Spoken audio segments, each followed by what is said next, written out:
ডাক দিয়ে বলল, বাবা ভুল করেছি, বেয়াদবি করেছি, অন্যায় করেছি, অপরাধ করেছি, আমি বুঝতে পেরেছি।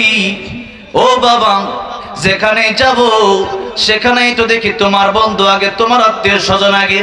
ও বাবা রে, সে তো পরের কথা, যদি তুমি আমার জন্ম না দিতে এই পৃথিবীর সুন্দর মুখ আমি দেখতে পারতাম না। ও বাবা, ভুল করেছি, বেয়াদবি করেছি, আমারে মাফ করে দাও। এবার বাবা ডাক দিয়া বলে, সন্তান রে, আমি তো তোর বাড়ি থেকে বের হয়ে যাওয়ার জন্য বলি নাই।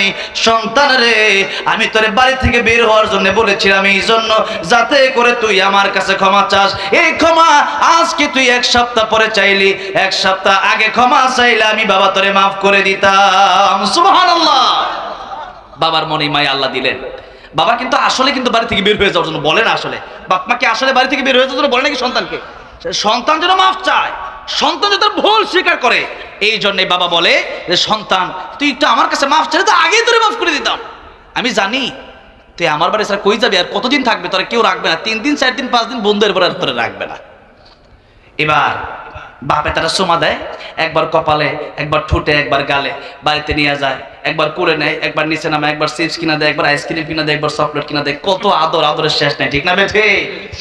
আল্লাহ রাব্বুল আলামিন বলছেন, বান্দারে তোর বাপের অন্তরে কত মায়া, তোর মায়ের অন্তরে কত মায়া রে বান্দা। আমি আল্লাহর অন্তরে, আমি আল্লাহর কুদরতি অন্তরে এর চাইতে কোটি কোটি গুণ বেশি মায়া রে। তোর বাপে তোরে আর তোরে কি দিল? তোর বাপে তোরে কথা বলার ক্ষমতা দেয় নাই রে, তোর বাপে তোরে চলার ক্ষমতায় তোরে দেয় নাই রে। ও আমার বান্দারে, আমি আল্লাহ রাব্বুল আলামিন তোর রূহ না দিলে এই লাশ কোনো বাবা মা রাখতো না, এই লাশ কোনো এমপি রাখবে না, এই লাশ কোনো মন্ত্রী রাখবে না, এই লাশ দুনিয়ার কোনো মানুষ রাখবে না, এই লাশ কোনো নেতা রাখবে না, এই লাশ প্রধানমন্ত্রীও রাখবে না, দুনিয়ার কোনো মানুষ এই লাশ রাখবে না। বান্দারে, আমি আল্লাহ রাব্বুল আলামিন তোর রূহ দিয়েছিলাম বিদায় ইঞ্জিন আছে, বিদায় ডাব্বার দাম আছে। ইঞ্জিন যেদিন থাকবে না, এই খালি ডাব্বার দাম সেদিন থাকবে না। একদিন তোমারই নাম মসজিদ হবে এলান, তৈরি থেকো, তৈরি রেখো, কবরের মাল সামান, একদিন তোমারই নাম মসজিদ হবে এলান। মসজিদে এলান হয়ে যাবে, আব্দুর রহমান আর দুনিয়ায় নাই, আব্দুর রহিম আর দুনিয়ায় নাই। আব্দুর রহিম নাই, আব্দুর রহমান নাই, মানে কি? আব্দুর রহমান, আব্দুর রহিম ইন্তেকাল করেছে। ইন্তেকালের অর্থ হচ্ছে, ইন্তেকাল আরবি শব্দ যার বাংলা অর্থ হচ্ছে এক জায়গা থেকে আরেক জায়গায় চলে যাওয়া। তার মানে নবীজি বলেন, ওই কবরে যাওয়ার পরে আপনাকে যখন দাফন করা হবে, এরপরে 40 কদম হেঁটে যেতে যতক্ষণ সময় লাগে, এতক্ষণ সময়ের ভিতরে 2 জন ফেরেশতা আপনার কাছে চলে আসবে আর আপনাকে উঠায় বসাবে, জিজ্ঞাসা করবে, মা রাব্বুকা ওয়া মান দীনুকা ওয়া মান হাদার রাজুল আল্লাযী বুইতা ফীকুম। রবের পরিচয় দাও, ধর্মের পরিচয় দাও। আর নবী দেখায় বলবে, চিনো না কি উনি কে? আমার ভাইরা, আমার মুরব্বি ওয়াজিরা, যখন আপনারা উঠায় বসানো হবে, নবীজি বলেন, কবরের উপর দিয়ে মানুষ হাঁটবে, ওই হাঁটার আওয়াজ কবরের ভিতরে মানুষটা শুনতে পারবে। তাহলে কবরের যে জীবনটা, ওইটা কি বেশি দূরে না একেবারে কাছে? একেবারে কাছে। আমার ভাইরা, আমার মুরব্বি বাবাজিরা, তাই আল্লাহ রাব্বুল আলামিন সূরা মুলক নাজিল করলেন। সূরা মুলক নাজিল করলে আল্লাহ রাব্বুল আলামিন এটাই প্রথম বুঝিয়ে দিলেন, তাবারাকাল্লাযী বিয়াদিহিল মুলকু ওয়া হুয়া আলা কুল্লি শাইইন কাদির।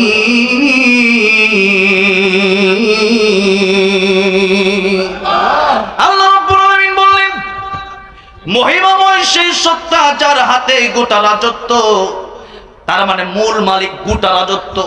এই পৃথিবীর একচ্ছত্র মালিকানা কার? একচ্ছত্র মালিকানা কার? আল্লাহ হলেন মালিক, আর আমরা হলাম তার গোলাম। বলেন তো এবার মালিকের কথায় গোলাম চলবে না গোলামের কথায় মালিক চলবে? মালিকের কথায় গোলাম চলবে। দোকানের মালিকের কথায় কর্মচারী চলে না কর্মচারীর কথায় মালিক চলে? মালিকের কথায় কর্মচারী চলে। আমার ভাইজান, আমার মুরব্বি বাবাজিরা, দুনিয়ার কোম্পানিগুলো তো দেখা যায় কোম্পানির মালিকের কথায় হাজার হাজার শ্রমিকরা উঠবস করে, এদেরকে যা বলা হয় তাই করে। কারণ কি? মালিক মাস শেষে বেতন দেয়। কিন্তু আপনি একটু চিন্তা করেন না, যে আল্লাহ রাব্বুল আলামিন আমার হাত দিলেন কাজ করার জন্য, যে আল্লাহ আমার চোখ দিলেন দেখার জন্য, যে আল্লাহ আমার বিবেক দিলেন বোঝার জন্য, যে আল্লাহ আমার পা দিলেন চলার জন্য, এই মালিকের কথা শুনে 24টা ঘন্টার ভিতরে 12 ঘন্টা দিলাম মালিকের, দুনিয়ার মালিকের, আর 12 ঘন্টা আমার নিজের জন্য ঘুম খাওয়া দাওয়া আর ঘোরাফেরা করার জন্য দিয়ে দিলাম। আমার সেই আল্লাহ,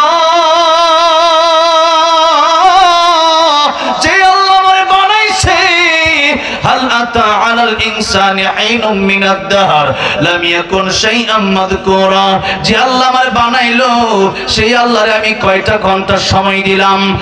বন্ধুরে, আপনার বিবেকের কাছে আপনি প্রশ্ন করেন, যে আল্লাহ আমারে বানাইলো, যে আল্লাহ আমারে কথা বলার ক্ষমতা দিল, যে আল্লাহ আমারে দেখার ক্ষমতা দিল, যে আল্লাহ আমারে কাজের ক্ষমতা দিল, যে আল্লাহ আমারে চলার ক্ষমতা দিল, ওই আল্লাহর জন্য 24 ঘন্টা থেকে কমপক্ষে 1টা ঘন্টা দেওয়ার দরকার আছে না নাই?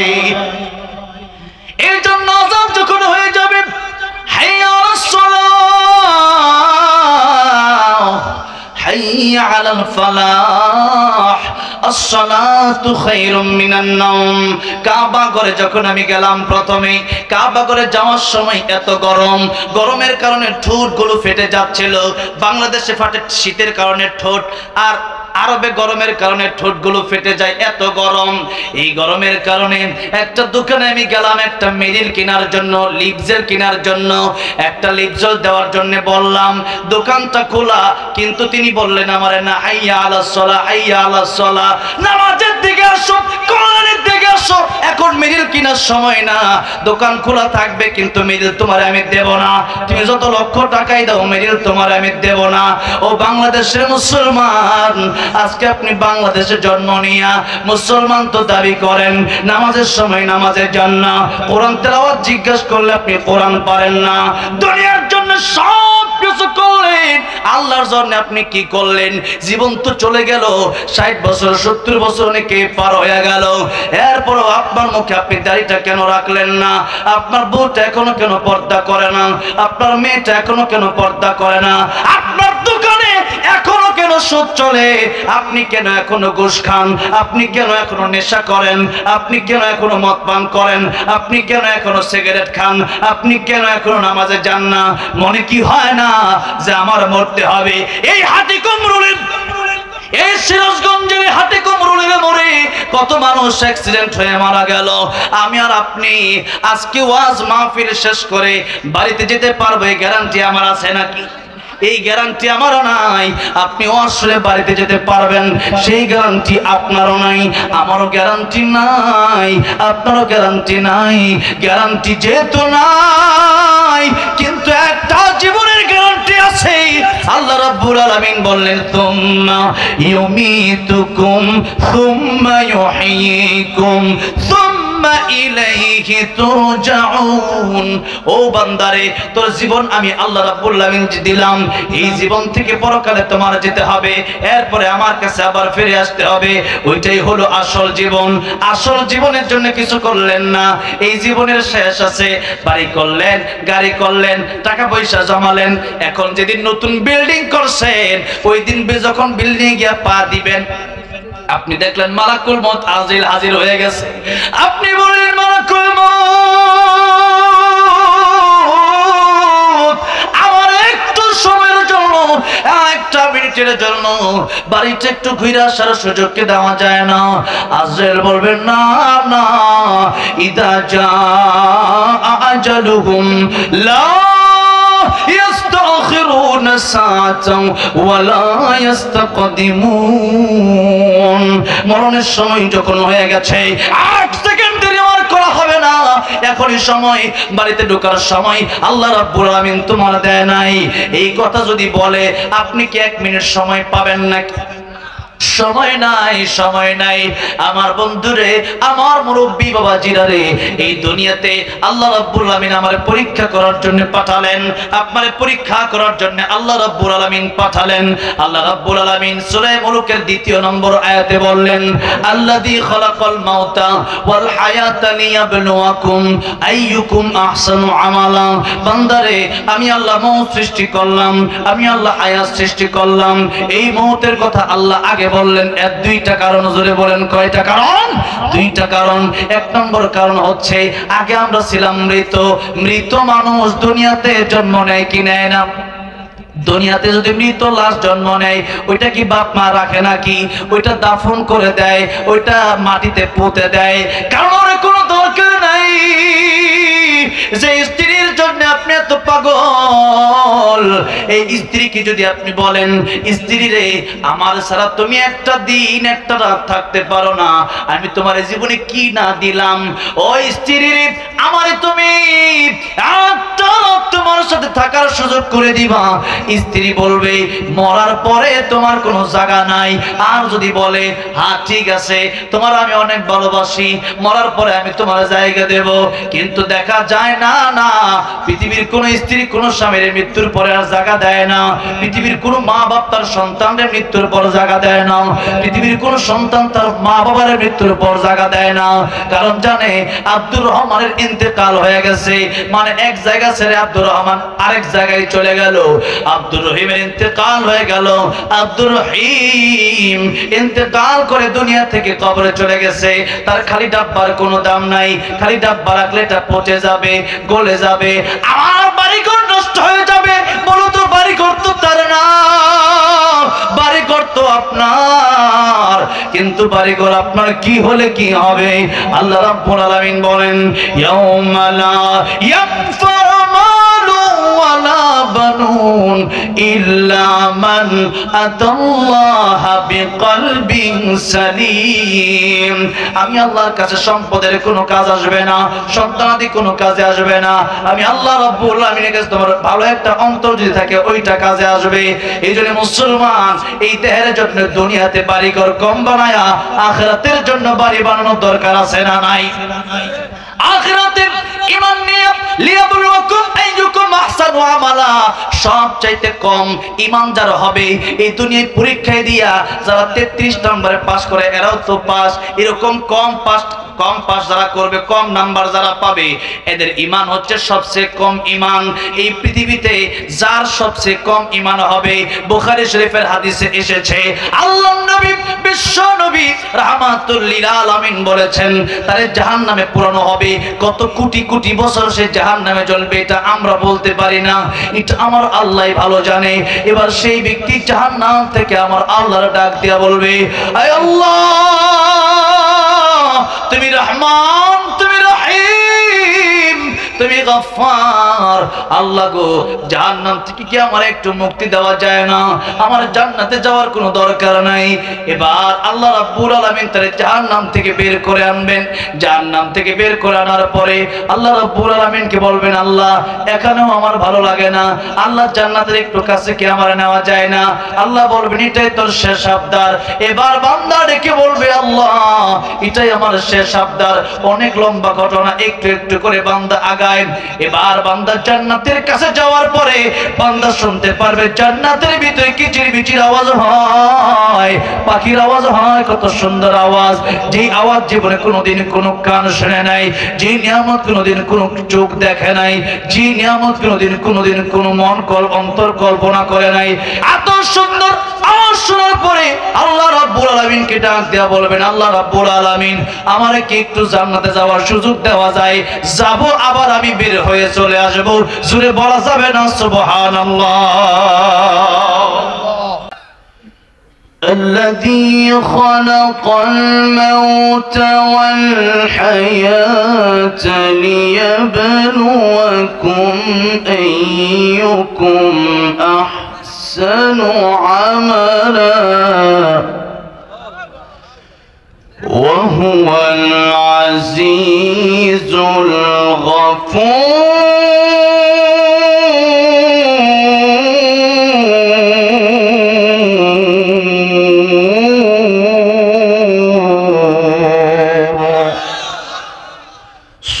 الله العظيم. وقال النبي صلى الله عليه وسلم: الدنيا سجن المؤمن وجنة الكافر، أو كما قال النبي عليه الصلاة والسلام. وقال تعالى في شان حبيبه ومحبوبه: إن الله وملائكته يصلون على النبي يا أيها الذين آمنوا صلوا عليه وسلموا تسليما. اللهم صل على محمد وعلى آل محمد كما صليت على إبراهيم وعلى آل إبراهيم إنك حميد مجيد. اللهم بارك على محمد وعلى آل محمد كما باركت على إبراهيم وعلى آل إبراهيم إنك حميد مجيد. حجر میں شجر میں تیرے رنگ بو ہے، جدھر دیکھتا ہوں اللہ ادھر تو ہی تو ہے. لا الہ الا اللہ لا الہ ইল্লাল্লাহ। জবান ছেড়ে দিয়ে আল্লাহর প্রেমে মতো হয় লা ইলাহা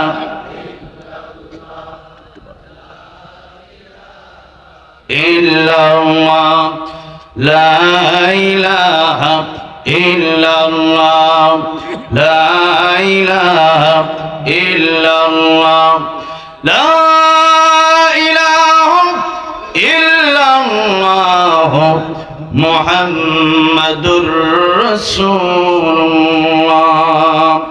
সাল্লাল্লাহু আলাইহি ওয়াসাল্লাম। ঐতিহ্যবাহী সিরাজগঞ্জ সলঙ্গা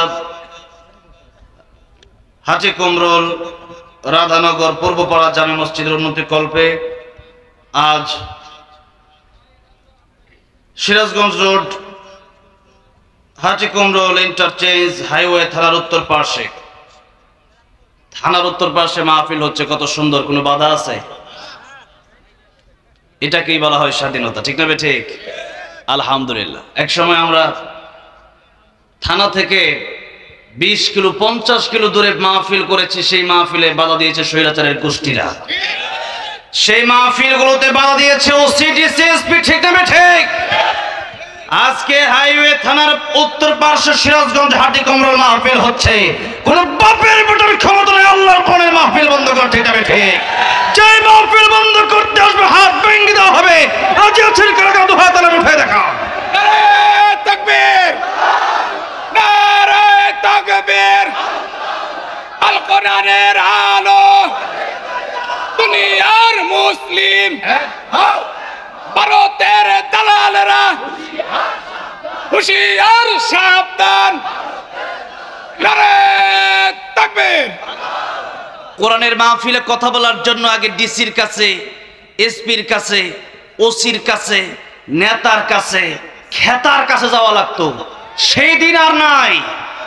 এখন কোরআনের বাংলাদেশ মেইন রোডের সাথে মাহফিল হচ্ছে আজকে। আলহামদুলিল্লাহ। এমন সোনার দেশ, তারা ভেবেছিল 2041 সাল পর্যন্ত কারো ক্ষমতা নাই, কারো ক্ষমতা নাই, কিন্তু আমার আল্লাহর ক্ষমতা আছে না নাই? আমার আল্লাহর ক্ষমতা আছে না নাই? আমার আল্লাহর কোরআনের বিরোধিতা যারাই করবে বাংলার জমিনে তাদের জায়গা হবে না। মুসলমান, ঠিক না বেঠে? হাসিনাদের এরকম যে দিল্লি গিয়ে জায়গা তার জমায় নিয়েছে, বাংলার জমিনে কোরআনের বিরোধিতা করলে তারাও বাংলাদেশ থাকতে হলে দিল্লিতে গিয়ে থাকা লাগবে। আল্লামা সাঈদী বলেছিলেন কোরআনের বিরোধিতা করব না। আমাদেরকে মৌলবাদী বলে, কেন বলে? যে আমরা শিমুলে, আমরা মূল থেকে ওই থাকো গাছের আগায়। আমরা 12 কোটি, তখন ছিল 12 কোটি, এখন 20 কোটি। আমরা নারা দেব, মানবারিক দিল্লি গিয়া পড়বা। আজকে বাংলাদেশে সেই দিল্লি থেকে চাবি ঘোরানো হচ্ছে সংখ্যালঘু নাম দিয়া। আমরা নাকি হিন্দুদেরকে আমরা নাকি কষ্ট দিই, আমরা নাকি হিন্দুদের নিরাপত্তা দিতে পারি না। কিন্তু আপনাদেরকে জিজ্ঞাসা করতে চাই, হিন্দুরা আগের চেয়ে এখন নিরাপদে কম আছে না বেশি আছে? এটা হিন্দুরাই বলেছে। আজকে কিছু হিন্দুদের মাধ্যমে, এটা হিন্দু আমি বলবো না, এটা কোনো ধর্মের দোষ আমি দেব না। হিন্দু অনেক লোক আছে যারা ভালো, যেমন পিনাকি ভট্টাচার্য একজন হিন্দু, কিন্তু সূরা আসরের তাফসীর শুনলে আপনি অবাক হয়ে যাবেন যে এই হিন্দু বেটা এত সুন্দর সূরা আসরের তাফসীর করে কেমন। আল্লাহু আকবার। আল্লাহ তুমি পিনাকি ভট্টাচার্যকে হেদায়েত দিয়ে দাও, জোরে কোন আমিন। বর্তমানের আবু তালিব আপনি বলতে পারেন, নবীর চাচা আবু তালিব, তিনি যদিও মুসলিম হন নাই কিন্তু নবীর পক্ষে ছিলেন কি ছিলেন না? 3টা বছর জেল খাটছেন। এই পিনাকি ভট্টাচার্য আর সাংবাদিক ইলিয়াস হোসেন তারা মুসলমানদের পক্ষে আছে কথা বলছে। এবং আমাদের কয়েকদিন পরে এই ভারত আমাদের দেশের যে ক্ষতি করছে, পৃথিবীর কোনো রাষ্ট্র বাংলাদেশের তো ক্ষতি করে নাই। আর সেই ভারতকে যারা বন্ধু বানাইছে নিঃসন্দেহের আমাদের শত্রু ছিল, তাতে কোনো সন্দেহ নাই। সুতরাং ভারতকে যারা কাছে টানবে, ভারতকে যারা কলিজার বন্ধু মনে করবে, এরা বাংলাদেশের বন্ধু না, তারা বাংলাদেশের চিরশত্রু হয়ে থাকবে। ঠিক না বেঠে? আজকে যারা খুনি, যারা স্বৈরাচার, যারা কোরআন বন্ধ করছে, যারা আল্লামা সাঈদীকে শহীদ করে দিল, যারা কোরআনের ময়দানে যারা কথা বলো, তাদেরকে বছরকে বছর যুগের পর যুগ যারা জেল কারাগার ভোগ করালো, এদেরকে যারা জায়গা দিল, এরা কি আমাদের বন্ধু নাকি? খুনিকে আপনি আমার দেশে পাঠিয়ে দিবেন, আমেরিকা জায়গা দেয় না, মিডল ইস্ট জায়গা দেয় না, কানাডা জায়গা দেয় না, আর তারা জায়গা দিয়ে দিছে। তার মানে এই দেশের যে কোটি কোটি টাকা জনগণের নষ্ট হয়েছে সব ওই দিল্লিতেই পাঠানো হয়েছিল। আল্লাহ যেন এরকম স্বৈরাচার জালেম থেকে বাংলাদেশকে আজীবন এখন থেকে হেফাজত করেন, বলেন আমিন। আজকের এই মাহফিলটা আমি অত্যন্ত খুশি হয়েছি যে একেবারে এমন একটা জায়গা, আমার খুবই পরিচিত জায়গা। আপনাদের এলাকার যে রাকিবুল ইসলাম সিরাজি ভাই আমাকে যথেষ্ট মহব্বত করেন। আমি এই দিকে গেলে আমাকে বসাবে, বুট খাওয়াবে, তারপরে বুরিন্দা খাওয়াবে আর পেঁয়াজু খাওয়াবে। তো এই সিরাজগঞ্জে এই হাটি কুমড়োলে আমার অনেক সময় কেটেছে। তো আলহামদুলিল্লাহ আপনাদের এই এলাকার, আপনাদের মসজিদের সাবেক খতিব আমার প্রিয় ভাই আলোচনা করেছেন মাওলানা আব্দুল কুদ্দুস সিদ্দিকী লালমনিরহাট। আমি লালমনিরহাট ভাইয়ের জেলা ওই লালমনিরহাট নীলফামারী থেকে আমি মাহফিলটায় আসলাম। আমি আর ভাই একসাথে ফ্লাইটে গিয়েছিলাম, আমাদের দিনাজপুরের প্রোগ্রাম ছিল। তো আজকে ভাইয়ের আসতে অনেক কষ্ট হয়েছে, আমার কষ্ট হয়েছে। আমার প্রোগ্রাম ছিল গতকাল ঠাকুরগাঁও পীরগঞ্জ, সেই ঠাকুরগাঁও থেকে সৈয়দপুর ফ্লাইট থেকে ঢাকা থেকে যে এখানে আসলাম। তো আব্দুল কুদ্দুস ভাই বললো যে এই এলাকায়, আমি বললাম এই এলাকায় আপনার বড় লাগতো না, যারাই আসবে তাদেরকেই দেবো, কারণ এই সারা বছর যতগুলো প্রোগ্রাম থাকে 50টা 60টাই সিরাজগঞ্জের ভিতরে। আলহামদুলিল্লাহ বলেন। আমি ঘুরে ঘুরে বাংলাদেশে বলি যে বাংলাদেশে যে কোনো জেলায় প্রোগ্রাম মিস করলে এই জেলায় প্রোগ্রাম মিস না হয়, কারণ মানুষের যে আচার ব্যবহার ভালোবাসা আসলে মনে হয় নিজের বাড়িতে আসছে। এই জন্য এই এলাকাগুলোতে আমি এমনিও আসার চেষ্টা করি, বা অন্য জেলাগুলোতে ঢুকলেও নাটোর, পাবনা, নওগাঁ, রাজশাহী, রংপুর ঢুকলে এদিকে আমি এসে বসে একটু চাটা খেয়ে যাই। তো আলহামদুলিল্লাহ এলাকার অনেক মানুষের সাথে আমার একটা লম্বা সম্পর্ক। বিশেষ করে আব্দুল কুদ্দুস সিদ্দিকী ভাই যদিও লালমনিরহাটের, কিন্তু এই এলাকায় দীর্ঘদিন ছিলেন। আমার ভাই আমার এলাকার মসজিদের খতিব, এখন বড়বাড়ি মসজিদের খতিব। আল্লাহ আমার প্রিয় আব্দুল কুদ্দুস সিদ্দিকী ভাই আরেকটা মাহফিল রেখেছেন, তখন তাড়াহুড়া করে চলে গেছেন। আমার সাথে আমার আরেক বক্তা ভাই আছে শহীদুল হক আনসারী, আমার ইন্ডিয়ার সাথে, আমি ইন্ডিয়া ওয়াজ করার সময় ভাই আমার সাথে যায়, খুব ভালো আলোচনা করেন। ভাবছিলাম সময় থাকলে দেব, কিন্তু আবার হুট করে মানুষ যদি চিন্তা করে আসছে কি আসছে না, সেই কারণে তাড়াহুড়ো করে আমি উঠে গেলাম। একটু লম্বা সময় যদি আমি দেই, আপনারা কি বসতে রাজি আছেন? কষ্ট হবে? আলহামদুলিল্লাহ। সিরাজগঞ্জের মানুষ প্রতিদিন মাহফিল হচ্ছে, কি করবে?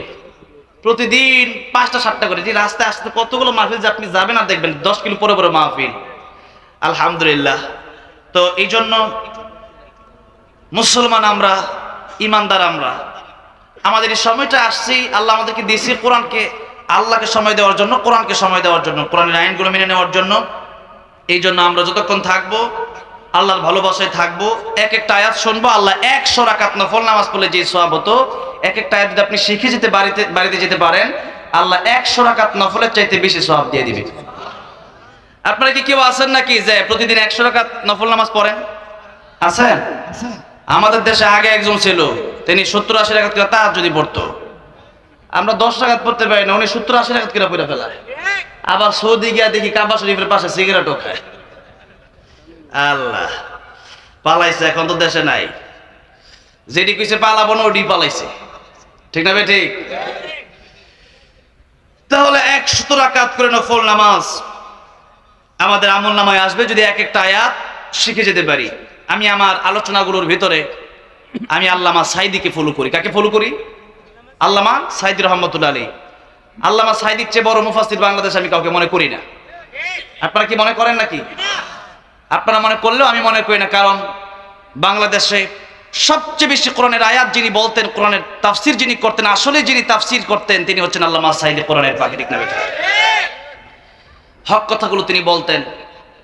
তিনি আমার সাথে দেখা হয়েছিল কাতারে, শামীম সাইদি হাফিজাহুল্লাহ। এরপর আমার আবার বগুড়াতে মাওলানা আব্দুল আমিন সাহেবের মাদ্রাসার মাহফিলে আমাকে দাওয়াত করেছিলেন, সেখানে শেষ আলোচনা আমি রেখেছিলাম। শামীম সাইদি হাফিজাহুল্লাহ আমাকে কাতারে গিয়ে বলেছিলেন যে আল্লামা সাইদি যখন কোরআনের কথাগুলো বলছিলেন, তখন চুরির বিরুদ্ধে বলেছেন, স্বৈরাচারের বিরুদ্ধে বলেছেন, জালেমের বিরুদ্ধে বলেছেন, কোরআনের পক্ষে কথাগুলো বলেছেন, মদের বিরুদ্ধে বলেছেন, জুয়ার বিরুদ্ধে বলেছেন, এই দেশের পতিতালয়ের বিরুদ্ধে বলেছেন। যখন এই কথাগুলো বলেছেন, তার ব্যবসা আউট হয়ে যাচ্ছিল। আল্লামা সাইদি যদি আর কিছুদিন কথা বলতে পারতো, তাহলে আমার মনে হয় আরো আগেই স্বৈরাচার দেশ থেকে বের হয়ে দিল্লি যাওয়া লাগতো। সে বুঝে ফেলছে অবস্থা খারাপ, করুণ হয়ে যাবে আমার অবস্থা। তখনই আল্লামা সাইদিকে জেলে নিল। নেওয়ার পরে বলা হলো যে আপনি জামাতে ইসলামী ছেড়ে দেন, আপনি ইসলামী আন্দোলন বন্ধ করে দেন, আপনি আপনার মতো মিঠা মিঠা কথা বলেন, আমরা কিচ্ছু বলবো না। আল্লামা সাইদি বলেছিল, জীবন চলে যেতে পারে, তবু আমি আমার হক কথা ছাড়বো না। আল্লাহু আকবার। 13 বছর কারাগারে কাটিয়ে দিলেন। কত বছর? 13 বছর। 13 বছর কারাগারে কাটালেন। এরপরও একটা সেকেন্ডের জন্য বাতিলের কাছে মাথা নত করেন নাই। এরকম একজন আল্লাহর ওলি আমরা এই বাংলাদেশে পেয়েছিলাম, কিন্তু বড় আফসোস, আমি বড়ই আফসোস করি যে ওনাকে আমি দেখতে পারি নাই। আল্লামা যারা এই দেশে আলোচনা করেন, বর্তমানে অনেকের বয়স আছে, আলোচনা করেন, অনেকে ফলো করেন। তো একজনকে ফলো তো অবশ্যই করতে হবে। যেমন আমাদের নেতা, সবচেয়ে বড় নেতা বিশ্বনবী মুস্তাফা। ঠিক না ভাই? ঠিক। আমার নেতা, যেই নেতার ব্যাপারে সার্টিফিকেট দিয়েছেন কে? দিয়েছেন কে সার্টিফিকেট? আল্লাহ রাব্বুল আলামিন বললেন, ওয়া ইন্নাকা লাআলা খুলুকিন আযীম। এমন চরিত্র আল্লাহ রাব্বুল আলামিন দান করলেন, যেই চরিত্র আমাদেরকে এমন শিক্ষা দিয়েছে যে নবীজিকে ইহুদি থাপ্পড় দিয়েছে, কিন্তু নবীজি কি থাপ্পড়ের বদলে থাপ্পড় দিয়েছেন? উত্তম আচরণ দিয়েছে। উত্তম আচরণ দিয়েছে। ইহুদি কালিমা পড়ে মুসলমান হয়ে গেছে। সুবহানাল্লাহ। এই ছিল নবীর আদর্শ। নবীজিকে পাথর মেরেছে, নবী উল্টা দোয়া করেছে তাদের হেদায়েতের জন্য। এই ছিল নবীর আচরণ, এই ছিল নবীর আখলাক। জীবনে কোনোদিন দুষ্টুমি করে একটা মিথ্যা কথা বলেন নাই যে নবী। আমার ভাইরা, আমার মুরব্বী হুজুর রাহমাতুল্লিল আলামিন নবী হয়ে তিনি বকরি চড়িয়েছেন। রাহমাতুল্লিল আলামিন নবী হয়ে তিনি কুয়া থেকে পানি উঠায় মানুষের জমিনে কৃষি কাজ করেছেন। সুবহানাল্লাহ। আপনারা যারা কৃষি আছেন, আপনারা হলেন নবীর উত্তরসূরি। আপনারা কার উত্তরসূরি? নবীর উত্তরসূরি, কারণ নবীজি ছিলেন কৃষি। সুবহানাল্লাহ। আমরা নবীর আদর্শ মেনে আমাদের জীবনকে আল্লাহ পাক গঠন করার তৌফিক দান করেন, বলেন আমিন। আজকের সভাপতি জনাব হাজী আব্দুর রশিদ সাহেব, আপনি তো না? আলহামদুলিল্লাহ, কত সুন্দর সভাপতি, চেহারা দেখলে মন ভরে যায়। আমাদের দেশগুলোতে একজন সভাপতি থাকতো এরকম সুর সুরটা ছাচর গুলো, ঠিক না বেঠে? গাঁজা খায়া মাহফিলে উঠতো। আমার একদিন এক সভাপতি আমার বলতেছে, হুজুর কেমন আছেন, দোয়া করেন। আমি তো মুখের ভিতরে এত গন্ধ, তো কি শব্দ। আর যখন সুদ আর ঘুষ আর নেশার বিরুদ্ধে কথা বলতাম, খালি দেখলাম খালি দাঁতা শুধু কিরকির করতো, কি বলবে না বলবে। আর শুধু মাহফিলে বাধা ছিল। আলহামদুলিল্লাহ, এখনো যেগুলা বাধা দেয় এগুলার ওই স্বৈরাচারের পেটাতা, এগুলার আগে মায়ের দিবেন, পরে বিচার হবে। আগে ডাইরেক্ট মায়ের হবে। কি হবে আগে? ডাইরেক্ট মায়ের। আলহামদুলিল্লাহ, সভাপতি সাহেব তিনি প্রোপাইটার মেসার্স ভাই ভাই ট্রেডার্স, আল্লাহ ব্যবসায় বরকত দান করেন, জুড়ে বলেন আমিন। আজকের প্রধান অতিথি জনাব এ আল বাকি সাহেব, পরিবেশক দেশবন্ধু গ্রুপ, কোথায় চলে গেছে, আল্লাহ রাব্বুল আলামিন ওনাকে কোনো এক হায়াত দান করেন, বলেন আমিন। আজকের বিশেষ অতিথি আলাউদ্দিন সরকার, প্রধান উপদেষ্টা অত্র মসজিদ। আলহামদুলিল্লাহ, দেখেন কত সুন্দর, প্রত্যেকটা ব্যক্তির চেহারা দিকে তাকালে ভালো লাগে কি লাগে না? আলহামদুলিল্লাহ, আল্লাহ কবুল আর মঞ্জুর করেন, বলেন আমিন। আল্লাহ নেক হায়াত বাড়ায় দেন, বলেন আমিন। আলোচনা করেছেন মাওলানা জাকারিয়া বিন হুসাইন সাহেব, মুহাদ্দিস মাওলানা মোহাম্মদ সাদ্দাম হোসেন সিরাজি সাহেব, আমাদের আপনাদের অত্র মসজিদের যিনি খতিব, আমার ভাই। আলহামদুলিল্লাহ, ওনার একজন সন্তানই তো না? হ্যাঁ, দুইজন, মাশাআল্লাহ, দেখতে একেবারে কম বয়স আমার মতো দেখা যায়। আলহামদুলিল্লাহ, জাকারিয়া ভাইকে আল্লাহ কবুল আর মঞ্জুর করেন, বলেন আমিন। আরো অনেকেই কথা বলেছিলেন, বিশেষ করে আমার জানে রাকিব সাহেব সহ অনেকেই এখানে উপস্থিত আছেন, যারা এখানে কথা বললে আমি শুনতে পারলে আমি নিজেকে ধন্য মনে করতাম। আজকে যারা এসেছেন আপনারা অনেক যোগ্য মানুষ, আমি অযোগ্য মানুষ। এরপরেও এই মাহফিলের কমিটির আমার চাচারা, আমার দাদারা গিয়েছিলেন আমাকে দেখার জন্য, আমাকে ভালোবেসেছেন। দীর্ঘ এক সপ্তাহ, প্রায় 1 মাস ধরে আমি ডেঙ্গু জ্বরে আক্রান্ত। শরীর অবস্থা খুবই ভয়াবহ হয়েছিল, মৃত্যু সজ্জায় আমি শায়িত হয়ে গেছিলাম। হাসপাতালের বেড থেকে উঠে 2-3 দিনের মাহফিল শুরু করলাম আবার। আল্লাহ কবুল করেছেন, ভাবি নাই যে আসতে পারবো। তো যাই হোক, আল্লাহ যেহেতু আসার তৌফিক আমাকেও দিয়েছেন কোরআনের কথা বলার জন্য।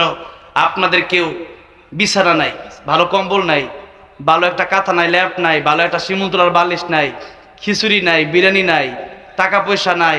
এরপর ওই জনগণ আসছে কার ভালোবাসায়? কার ভালোবাসায়?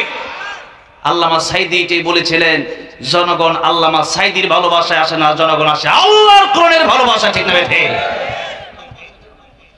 যারা আল্লাহকে ভালোবাসে তাদের ল্যাপ তোষক লাগে না, তারা মাটিতে বসেই আমার আল্লাহরে ভালোবাসতে পারে। আমার আল্লাহরে ভালোবাসে যারা, এরা দুনিয়াতে কষ্ট করবে, কারণ দুনিয়া এদের জন্য আরামের জায়গা না। দুনিয়া সিজনুল মুমিন ওয়া জান্নাতুল কাফির, এই দুনিয়া তাদের জন্য কয়েদখানা, জেলখানা। এই জন্য আমরা জেলখানাকে ভয় পাই না। পাই নাকি? মুসলমান কি জেলখানাকে ভয় পায় নাকি? কেন পায় না? কারণ মুসলমান জানে যে গোটা দুনিয়ায় আমার জন্য জেলখানা। আল্লাহর আইন মানতে পারলে আমাকে জাহান্নামে চলতে হবে।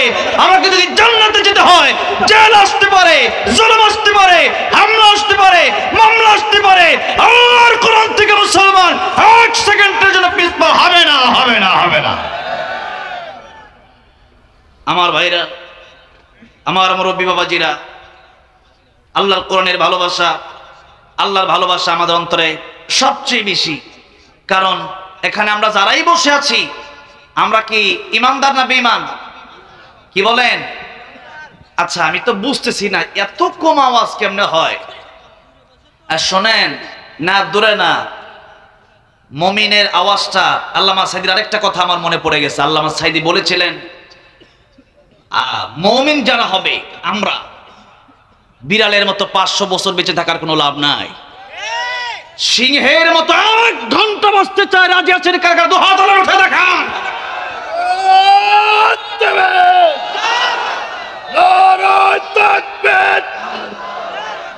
ইসলামের শত্রুরা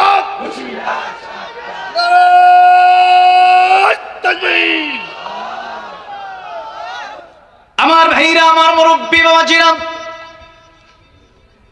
তাই আসুন আল্লাহ রাব্বুল আলামিন ঈমানদারের ব্যাপারে বলেন, ওয়ালা তাহিনু ওয়ালা তাহজানু وأنتم الأعلون إن كنتم مؤمنين মুমিন যদি হতে পারেন, ইমানদার যদি হতে পারে, আল্লাহ রাব্বুল আলামিন বললেন তোমাদের কোনো ভয় নাই, তোমাদের কোনো চিন্তা নাই। কারণ মুমিনের বন্ধু तमाम পৃথিবীর সবকিছু যদি মুমিনের শত্রু হয়ে যায়, মুমিনের একজন বন্ধু আছে, জোরে আওয়াজ দিয়ে বলেন তিনি কে?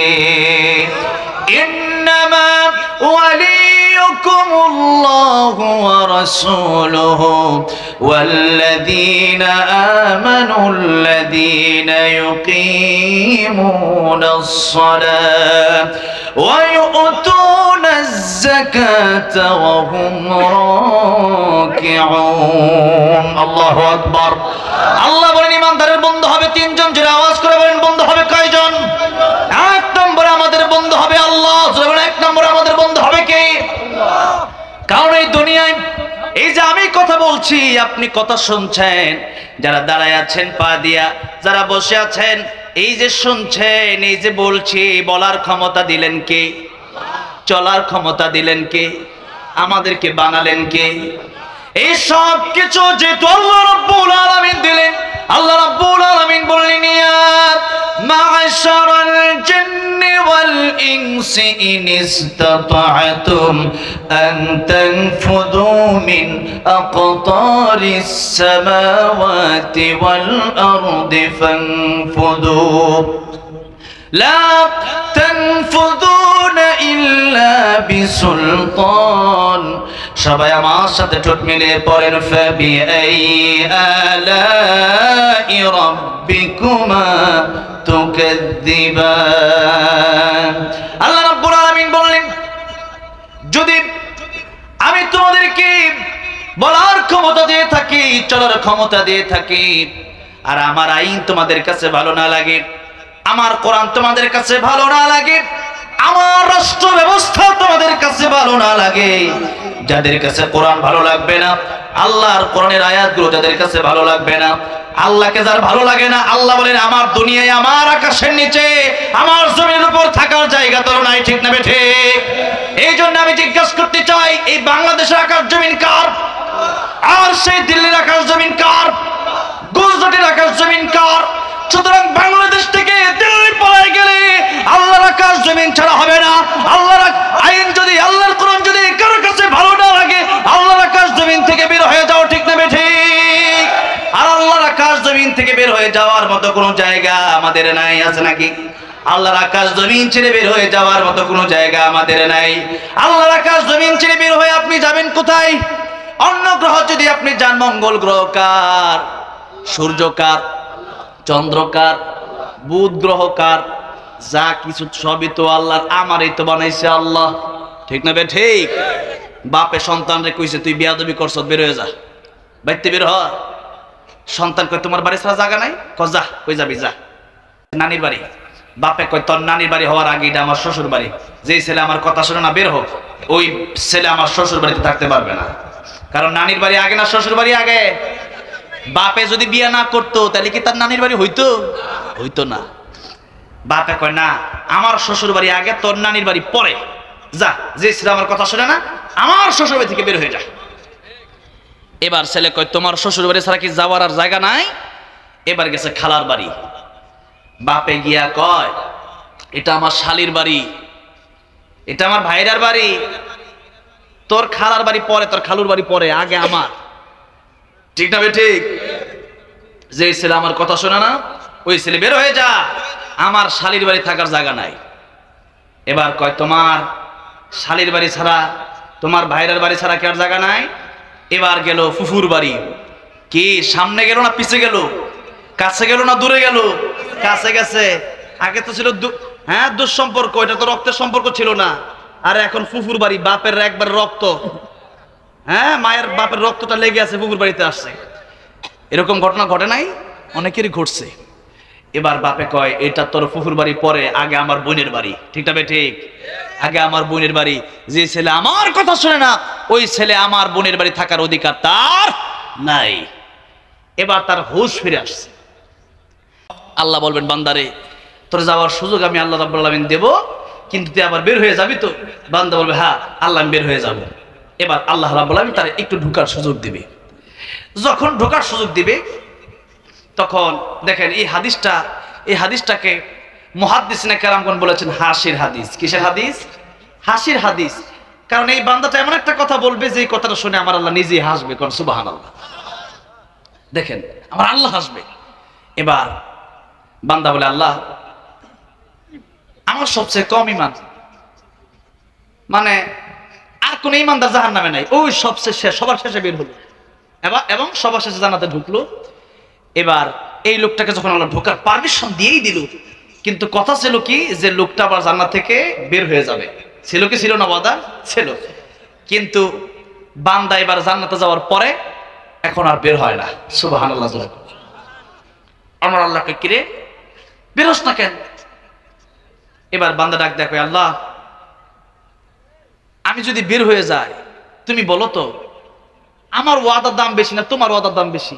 দামটা কার ওয়াদার দাম বেশি? আল্লাহর ওয়াদার দাম বেশি। আল্লাহ আমি তোর জীবনে কত ওয়াদা ভঙ্গ করছি, আয় আল্লাহ আমি তো বান্দা, তাও ইমানদারদের ভিতরে সবচেয়ে কম ইমান আমার। আর তুমি আল্লাহ, তুমি রহমান, তুমি রহিম, তুমি গাফফার। আল্লাহ আমার আর সম্মানের কি আছে? আমি নাপাক পানি থেকে তৈরি হয়েছি, জাহান্নামে জ্বলতে জ্বলতে আঙ্গার হয়েছি। আল্লাহ এরপরে জান্নাতে আসলাম, আমি আর আমার দাম আর আছি বা কতটুকু? আল্লাহ তুমি বলো আমার ওয়াদার দাম বেশি না তোমার ওয়াদার? আল্লাহ কয় আমার ওয়াদার দাম একটু বেশি। সুবহানাল্লাহ। আল্লাহ আমার ওয়াদা রাখতে গেলে তোমার ওয়াদা ভঙ্গ হবে, তোমার ওয়াদা রাখতে গেলে আমার ওয়াদা ভঙ্গ হবে। সুবহানাল্লাহ বলে। আমার ওয়াদা যদি রাখতে চাই, আমি যদি জান্নাত থেকে বের হয়ে যেতে চাই, তোমার একটা ওয়াদা ছিল এটা ভঙ্গ হয়ে যাবে। সুবহানাল্লাহ। আমার আল্লাহ কয় আমার ওয়াদা কোনটা? দেখেন